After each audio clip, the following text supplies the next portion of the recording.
no Igbo person will contest 2027 general election against President Bola Ahmed Tinubu. The whole of Igbos will join hands together and support President Bola Ahmed Tinubu. Now I'm waiting on Ohaneze Ndi Igbo talk. Now I'm waiting they come out, the statement where they come out and make, put out for media, people they listen. No Igbo person will contest 2027 general election. Say the only time where Igbos will contest, the only chance where they get na 2035.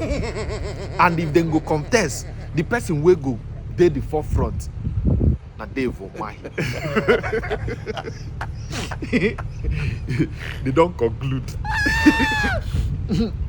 Among everything where they happen for Nigeria, where they go put mouth, among everything, okay, is it that the only time where these people they make statements, now always political statements? What about the welfare of all Igbos? The things happening in Igbo land. See the kind of by way there everywhere. No, I never hear anything tangible. The one where they go home meeting for. Now person will go contest, a person will no. No, if person won't contest 2027, the whole lot. So if person that come out for 2027, don't say, I want to contest for president, tell us, say, you sit down. When I do mistake now, I can't forget say the people where would I talk to now, Igbo people. Igbo people now. Igbo people don't believe in say you can't tell I'm waiting to do. You feed them. You can't tell them say this is what I want you to do. You do no now. It's not possible. If person can't contest, Muna can't hold them. No Igbo person will contest in 2027 election. Whether people they buy or not, whether things are going well or not. The only thing we are they interested in is political statement. Muna just they make political statements. I beg this, then they pay all these groups. That is maybe Ohanaeze Ndi Igbo head, I find it very head, Arewa. Then they pay them because if they pay them, let me say, I kind of understand these people. Honestly, people like say they get the kind of money where they come from, maybe federal, be rich because these people we get the kind of statement where they make. If things they happen like this now, everybody go turn ear like saying no, you know they hear. Some people they since they complain insecurity day, insecurity day. Southeast no, these people no go just group themselves, talk say okay, see what they happen. This is how to do it. Unemployment day Nigeria, all this group no go come out, come talk say okay, this is how we are going to do it. If you just reach the politics like this, if person can't contest 2027, Muna Holam tell us say no go contest. Say, Shebi we don't talk. Shebi we don't talk. That nobody will.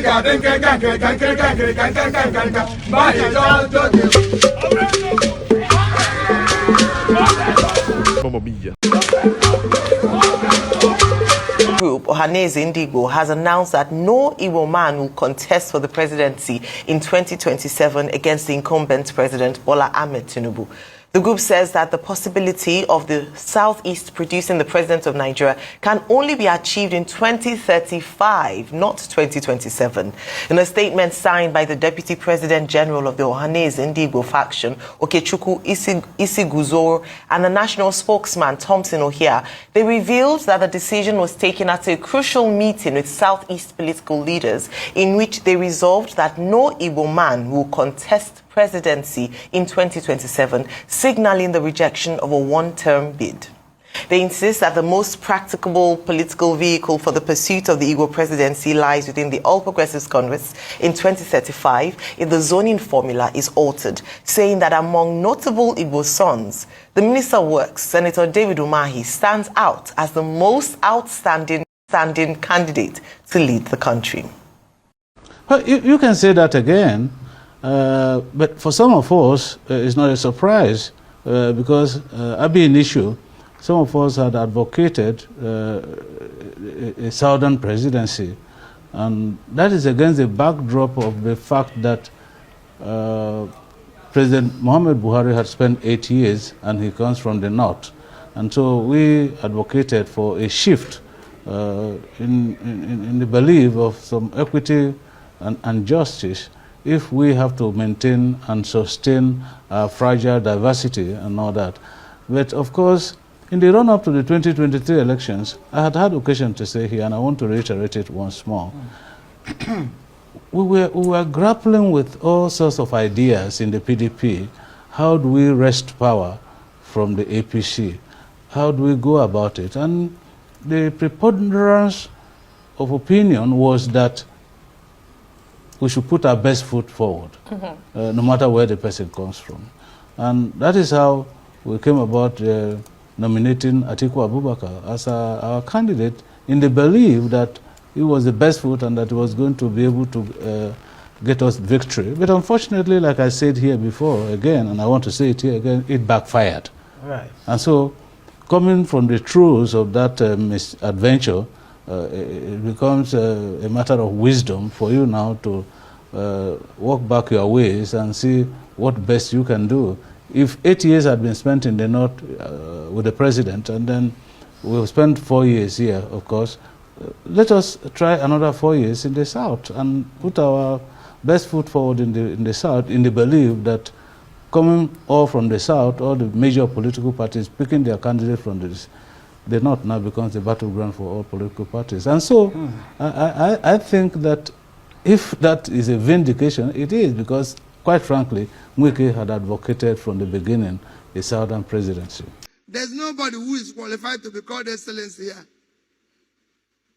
Where somebody thinks because he's elected a governor or House of Assembly member, and wrongly they call him His Excellency, he now becomes a lord unto himself.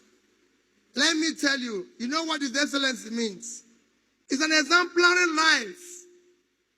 And if you see the president in America become sick, he goes to an ordinary hospital. If you see the prime minister in Britain become sick, he goes to an ordinary hospital. Because they are people of conscience. But here, our national hospital is collapsing. The equipment is going down. The budget this year for it is less than 2 billion. But the budget to keep a particular building where the occupants don't go to hospital here is costing us 20-something billion now. Because we don't have conscience and people of competence, we don't have a national library. Every country of the world have a national library. Nigeria as a country does not have a national library. Our budget this year for our national library is 980 million naira. But the budget of National Assembly Library is 15 billion. Because we have no conscience. We are not developed. Because of it, we're not doing well. The measure of development is what they call Human Development Index. And three things, that's measure of development. And three things drives it: health, education, and pulling people out of poverty. But of these three, education is the most critical. So countries are doing better than us today because they invested in education. And you can see it everywhere. You might be looking at it, oh, but we're in Nigeria. Other people did not do this and everything. Those who are leading the world today are educated in their country. Today you have every reason to celebrate. It's the opportunity of passing through this wonderful institution where you have been taught what Father has said: conscience. Conscience. Conscience is a critical component of your character, because it's that who makes you to ask yourself questions. Whenever you want to do anything, you ask yourself, is this right? Is it wrong? That's what conscience is about. Am I doing the right thing? Because like the famous Socrates has said, unexamined life is not worth living. That is your conscience. That is what makes you who you are. It's talking about compassion. Am I doing the right thing? What am I doing? Is it favoring student? Somebody asked me a question this morning. When I came in here, they put a seat